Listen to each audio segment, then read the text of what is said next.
Willem de Kooning said, "I have to change to stay the same." Like most artists, I don't like change. I like routines because they give me the comforting self-delusion that I actually matter, that I have control. One of the best parts about living in this magnificent city of New York is that we get to strike up relationships with people in small communities. We know the flower stand guy, the newsstand lady, the school crossing guard, the fruit stand people. And these relationships don't happen out of chance. They happen because of luck. I just found out that my favorite Chinese restaurant down on Mott Street in Chinatown, called Wong Ki, is closing after 35 years in business. And the waiter who has taken care of me for 35 years, Chen Wing, will be retiring. And I was devastated by this news. I started going there as a gangly high school student, then throughout college, and then when I moved from Myrtle Beach, South Carolina to New York in 1987, he would greet me with a warm smile and a bowl of wonton soup. And then when Katie and I wanted to announce to our parents that we were going to have a baby, Chen brought out a covered dish and then lifted it, and there was a baby pacifier on the plate. When we got engaged, we celebrated with our friends at Wong Ki. When my baby daughter was born, Chen would serve her little tiny spoonfuls full of rice porridge. And then later on, when I lost my parents and I would miss them, I could always count on him to bring me a warm pot of tea and a pat on the back. A wonderful American painter named Jack Witten passed away yesterday. And although I had the honor of having met him a couple of times, I didn't know him very well. Jack was fond of saying that art is like a coin. Just as a coin has two sides, head and tail, art has two sides, sensibility and plasticity, feeling and structure. The reason that I place such emphasis on the brushstroke in my own work is because seeing the stroke always brings you back to the paint. And when I can clearly see how something was made, it tells me that the artist loved me enough to have made this thing for me to see. And beauty lies not in the making, but in it having been made. The artist loved us enough to say, "Hey, come over here and waste time. See what I made for you." And if they paid attention to detail, to intent and execution, then that means they had a high opinion of us. And that's a beautiful thing. Sometimes I close my eyes and imagine my own coin. The two sides of my coin are effort and luck. Never discount luck in what we do as painters. Most people get lucky. Artists manufacture lucky. So for the last time, I sat at my usual table and Chen Wing brought me a big plate of vegetable lo mein, Hong Kong style, and a pot of tea. And then he stood there with great pride on his face and watched me eat it. Then I stood up, paid the check, and shook his hand like a gentleman and thanked him for 35 years of service. And I left him an 800% tip. But that's stupid money. There's something about glimpsing into someone else's heart that strengthens our own. About seeing someone take pride in their effort. About letting them take care of you. And then we took this picture. Our meeting wasn't about chance, but luck. And as I left, I knew I would never see him again. But for a brief time, right now, it was swell.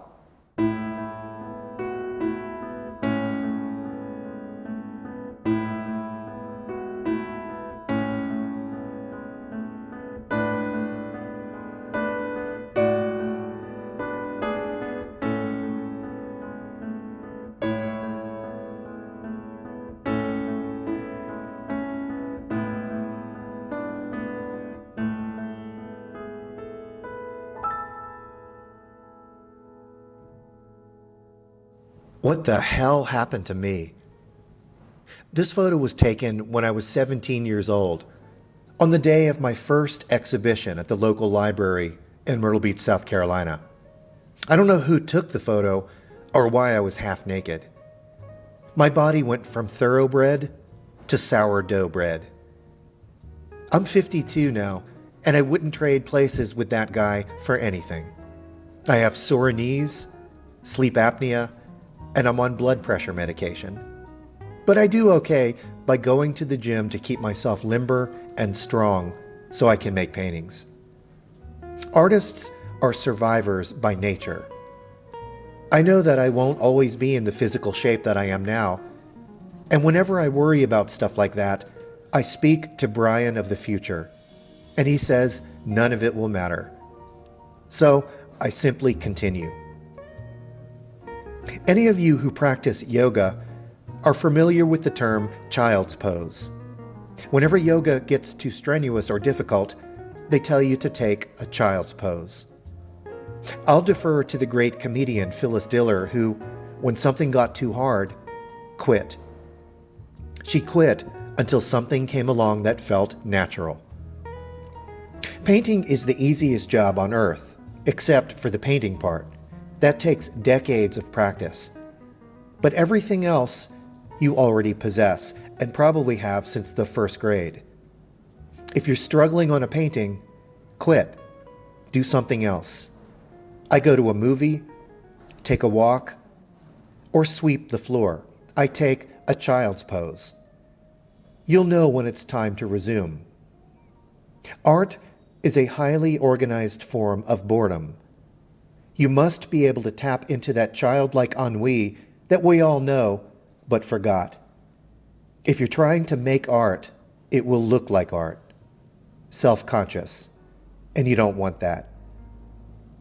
I say all the time that painting is a container, and it takes a lot of living, loving, and loss to fill your container. It's important to remember that a container not only keeps stuff inside, but protects it from the outside. Protect yourself. Protect your time for work. Be your own best friend. If you're unmotivated, quit. Watch Star Trek. Or buy new paints. If you can't afford good paint, I couldn't for a long time, then use house paint. If your studio isn't big, make small work. If your job doesn't leave time, then wake up an hour earlier. If you're sleepy, then sleep. If a painting sucks, then quit. It's okay. There are no talent scouts. Do something repetitive and menial. Sweep the floor. Get bored again. An artist is born the moment he or she gives up. Don't ask, is your work good? But rather, will it continue? Brian of the future says, don't sweat the small stuff.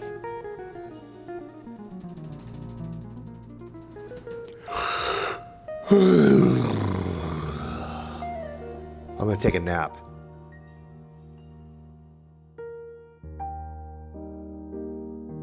That's better. Now I feel like $1,000,000. Let's see what's on the palette. Cobalt green. That muted cool green, the color of jade, Carolina palmetto frond, and Dagnan Bouverie. Cobalt green is the color of Irish poetry. Not the sun-kissed meadows, but the shadows, deep in the woods, that I remember from when I lived there in 1998. Dagnan Bouverie is one of my favorite naturalist painters. And in this painting, called Hamlet and the Gravediggers, he's using a pallor of cobalt green to set a mood and natural lighting. Naturalism is often confused with realism. Realism was concerned more with content, naturalism more with method. One, realism, is about who or what is painted, whereas naturalism is about how it's painted. Realism has a more socio-political footprint, a rebellion against the idealism of traditional, mythological, and religious subject matter. Real people with dirty hands doing real things. Think of Courbet. Naturalism is reporting the appearance of things in the world. The artist is reporting with natural light and carefully rendered form. Millet and Corot, as well as the other Barbizon painters, are closely aligned with naturalism. Even Monet's Bodmer Oak is a fine example. After that nap, I'm mixing cobalt green with King's blue, sometimes called royal blue. The result is a dull, dusty, cool green that is highly spatial. I'm a student of 18th century painting, especially Venetian painting. In Tiepolo, we begin to see a shift away from a value-based system of light and dark to model form, to one of color. Two colors of high intensity placed side by side create detonations of energy and move the eye around the flat picture plane. The space in my paintings is primarily manufactured out of arrangements of intensity rather than value.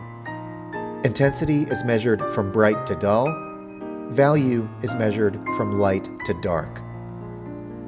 When I want to suggest deep space, I use high-intensity color, which seems counterintuitive. You'd think that it would leap out, but actually, it pushes back. Generally, the thicker the paint, the brighter the intensity.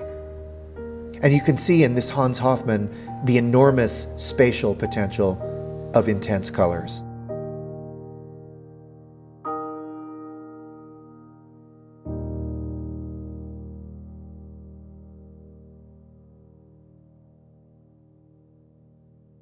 Every January, I sit in my chair and go through the pillowcase full of rejection letters from galleries when I was trying to get noticed. Some of them go back 30 years. You know the type. They begin with the words, "Dear Artist," which is their way of saying, "Dear Pinhead." However, every now and then, an actual human being would scribble something in the margins. One dealer asked how old I was, and another wrote one sentence, perhaps the best advice I've ever gotten. Make the paintings you want to see. Of course, I didn't have to try to be Philip Guston because there already was a Philip Guston who could do it far better than I. Guns N' Roses didn't need to be the Rolling Stones because we already have the Stones. Let's open the kimono here for a second. Art does not arise out of consensus. Art comes from the collision between skill and insanity. If you're an artist, you're crazy. The best advice I can offer you is no one cares what you do, so you might as well make the paintings you want to see. Making art about art places the intellect over the animal. Yes, painting is an intellectual endeavor. However, it enters us on the animal level, through the pores. An artist should never be the smartest person in the room. I never am.